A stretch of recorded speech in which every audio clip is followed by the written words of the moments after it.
Aloha, cupcakes.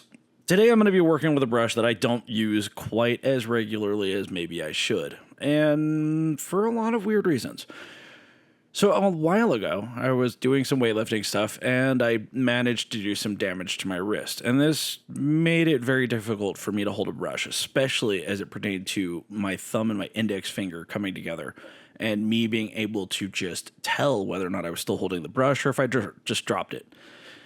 When you're a pinstriper, dropping your brush is not ideal by any means. It's kind of, not how this is supposed to work.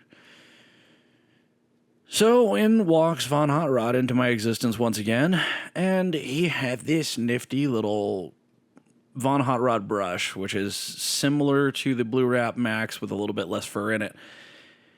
And this one had a chrome handle. Now, as cool as that sounds, because, it's chrome, it also, when I picked it up, was considerably heavier. Imagine if you were to pick up your paintbrush with a couple of keys attached to it. And when I held this thing between my thumb and my index finger, I didn't have any grip issues. I could tell it was there. I could tell when it was pulling, and it was like, okay, well, I can actually feel this, so I'm aware of what I'm doing with it. So I thought I'd give it a shot. Now, this is the 2018, 2017, somewhere in there when I had done this. And after several months of rehabbing my wrist and working with a tennis ball just for me to be able to hold a pencil, this brush was the first one I was able to use. And what I ended up doing with it more than anything else was sidelines. This thing pulled some amazing straight lines. I mean, the consistency out of it was just impressive. The fact that I had no jitters in it because of the weight was just oodles of fun for me. Now, especially at the time, because we were losing car clubs in Southern California, and I only had a couple of car dealerships that were local that were still in need of a pinstriper. I mean, it was just body shop, and I was just doing panels here and there for them. But being able to actually work when I was afraid to touch a brush again, because I wasn't trying to do any artwork. I was not convinced that I was going to be able to do artwork again. And then this thing happened. And yeah, it was awkward, and it definitely has some learning curves to it because it does do straight lines as well as it does. So when you go to try to curve with it, it's a very different type of interaction between you and it. But when you go to pull, I mean, you're doing it. You know that there is intent to it, and it slows me down dramatically. And that's, I think one of my last videos, I was actually discussing this, because the notion of going slower is what gives me the ability to add that consistency in what I'm doing. Now, just for reference, this video is in real time, so I really am pulling that slow. Part of that is because this is a wooden board that I got from Michael's, and I just bought a stack of these things because they were cheap. And I just use them to test out paint and pretty much just waste resources to see how to work on these things. So this one's unfinished. This is just the base coat. It's actually the back of one that I was using for something else. So, it's got drip marks and fingerprints and goo. I think there's actually a couple spots on here of epoxy that I just painted over, for dramatic effect. But see this little spot right here, when I'm pulling that tiny little turn pulling out of the line, and then maintaining some degree of consistency coming out of it.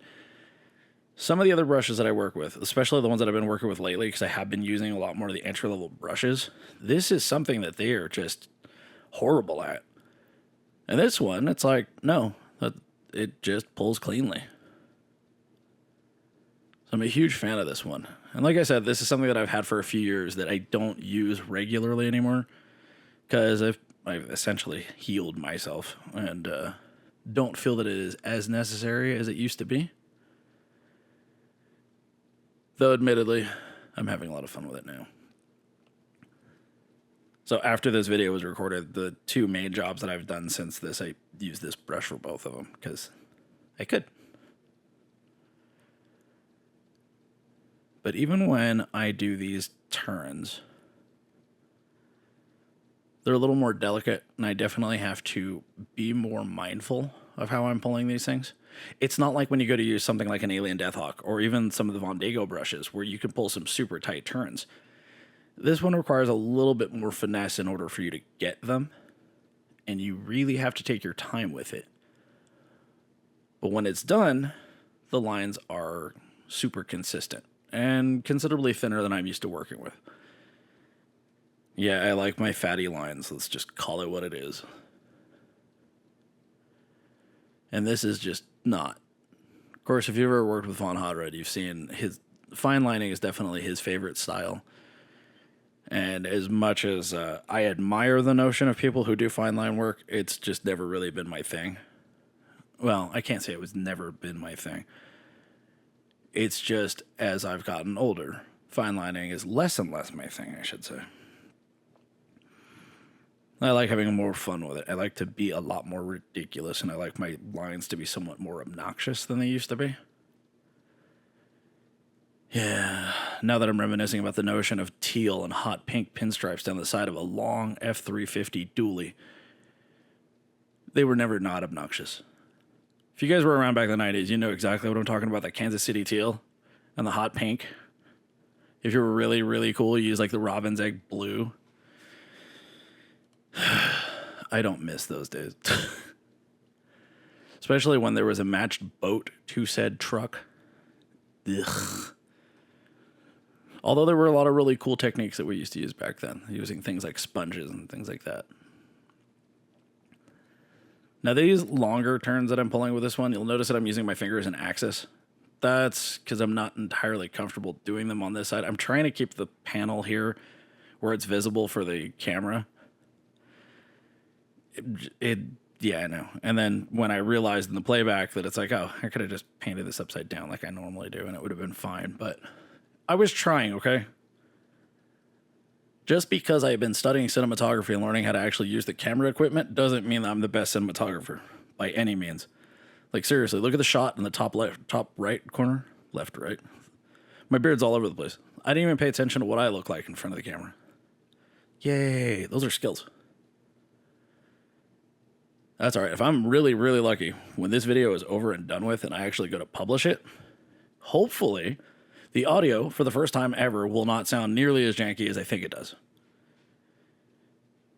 And no, it wasn't anything specific. It wasn't anything complicated. It's just some settings on my microphone that I was unaware that I needed to do because I had no idea how to make this work for a mobile phone. And yes, there are different settings for your microphone for a mobile phone. Who knew? Oh, and back to that whole me painting backwards and upside down thing. This is what I mean. I pull it away from myself. I don't recommend learning to do this. It's honestly been more cumbersome, I think, for me, for a lot of situations, than it is for, I think, most pinstripers who will put things up on an easel and paint vertically. I just haven't always had access to things like an easel. Like, sometimes I was doing this stuff in a parking lot on the back of a freaking tray from a burger joint. Also, I miss the burgers that I used to get over at that spot over in Fullerton. And no, I don't live in Fullerton anymore. I'm up in northern Nevada, and we don't have cool spots like that anymore where there's car meets every week and pinstripers are just doing what we do. Though I don't think there's a whole lot of that going on in Fullerton anymore. Do miss that. Anyway, the point of this whole thing was weighted brush. It's good. I like it. You should try it. If you've got any form of shakiness in your hands and there's any of that questionable behaviors that your knuckles like to do and your wrist likes to do, add some weight to it. See if that works. Even if it's not this and you just put a freaking weight wrist on your wrist, see if it works. So, I don't know. Give it a shot. See what you think. I love the brush. Maybe it'll work for you. Find Von Hodrod, see if he's got some more. Otherwise, adapt. Add new stuff. And be creative about it. Till next time. Oh, oops. Stay moist, my friends. Also, don't do this. Like that. Don't do that. That's not good for any brush.